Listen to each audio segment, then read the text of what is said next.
Friday of the 31st week in Ordinary Time Reflection. For many of whom I have often told you, and now tell you even with tears, walk as enemies of the cross of Christ. My dear friends, you become enemy of Christ, you reject suffering. You enter the broad way, not the narrow path. But the invitation of the Lord is to take up the cross and follow Him. And in the gospel today we find a rich man who had a manager, and charge were brought to him that this man was wasting his possessions. We are all accountable to the Father, and we are stewards. Things are given to us, we have to give things in return to the Lord, and we are accountable. So in that accountability, what I am doing with what I have given, I have to do the justice. If I am given more, I am expected more. So I cannot have a cushy life.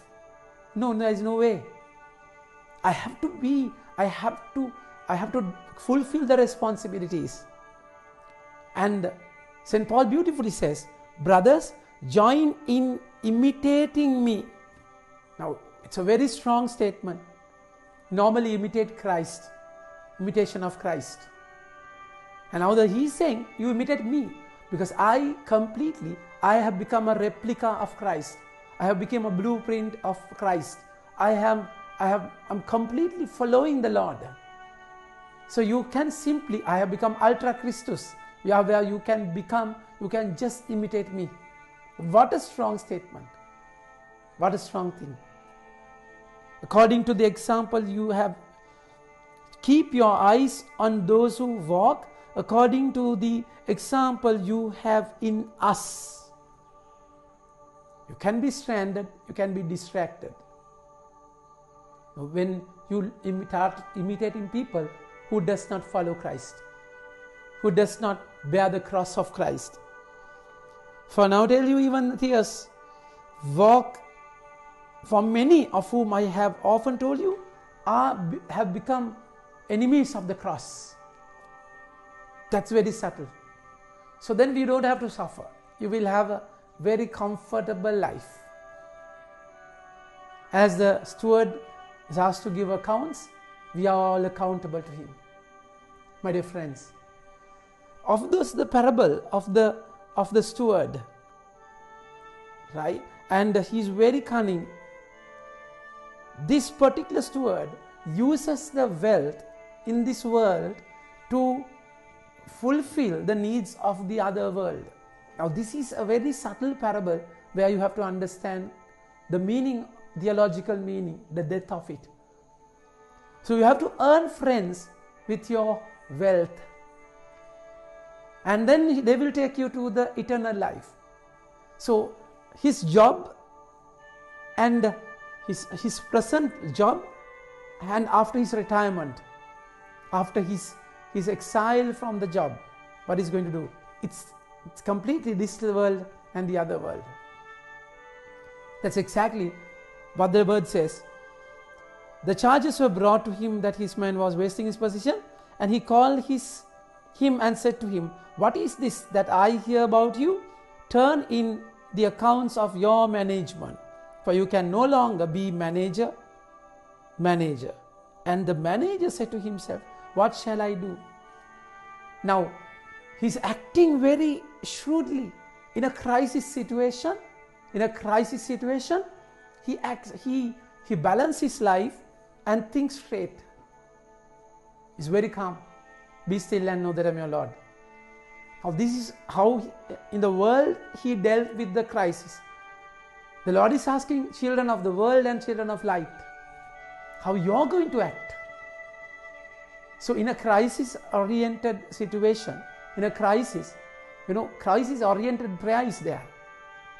But then, in a crisis, you have to be calm. And then, what shall I do? I mean, that's a very good question to ask. What am I going to do now? See, St. Paul, as a child of light, after falling from that horseback, he was being blind and he was darkened, and darkness was taken away with the grace of light. And now he is saying, in a situation, the way he speaks is very profound. Now he says there are a lot of people who go against the cross, and there is destruction, their God is their belly, and they glory in their shame with minds set on earthly things. Now he sees the gravity of the worldly attachments. He sees that. So the way he's not panicked, he's sad. With tears, I tell you, he says, he's not sad, he's sad, but then he's not panicked. He's speaking very clearly. But our citizenship is in heaven, and from it we wait a Savior, the Lord Jesus Christ, whom will transform our lowly body to be like His glorious body. Now see the waiting process. He's waiting. He's never disturbed, though he was sad. And so the steward, what shall I do since my master is taking the management away from me? I have decided what to do, so that when I am removed from the management, people may receive me into their houses. Now, in the situation, he's analyzing himself, which is a beautiful thing. What can I do that I cannot do? Without being a superman, without false confidence, you become overconfident of yourself and you fall into that pit. It's terrible. Now he knows, I can't. So summoning his master's debts, now he says, I can't dig, I can't work, but then I know what can I do. So he's thinking in a way how he's going to deal with the problem. And then he calls them, so they are all the employees. I have decided what to do. So summoning his master's debtors one by one, he said to the first, how much do you owe my master? And he said, 100 measures of oil. And he said, take your bill and sit down quickly and write 50. And then he said to another, and how much do you owe? Then he says, 100 measures of wheat. And he said to take your bill and write 80. Now he is acting very shrewdly. The master commended the dishonest manager for his shrewdness. Now see the beauty of this master.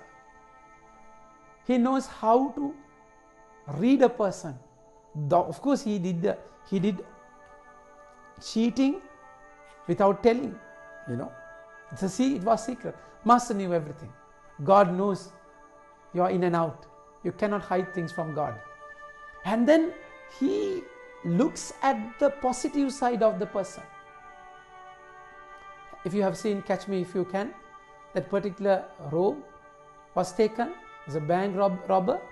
It's taken to the CID to catch all the robbers who rob banks.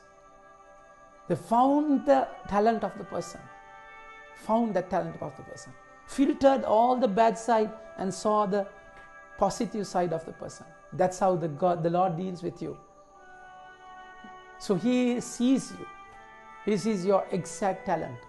And St. Paul beautifully says, by the power that enables him, and even the subject to all things to himself. Therefore, my brothers, whom I love and long for, my joy and crown, stand firm thus in the Lord, my beloved. He's all talents. St. Paul was a talented person. All his talents, capabilities, he's using for the glory of God. He's using to spread the good news. And that's the calling we have today. God sees St. Paul's dark side.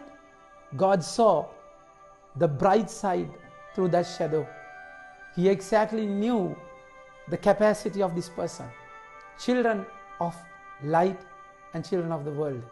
So the talents of the worldly children, talents of them, now the Lord is asking you to use that talent to the glory of God. Amen. May God bless you.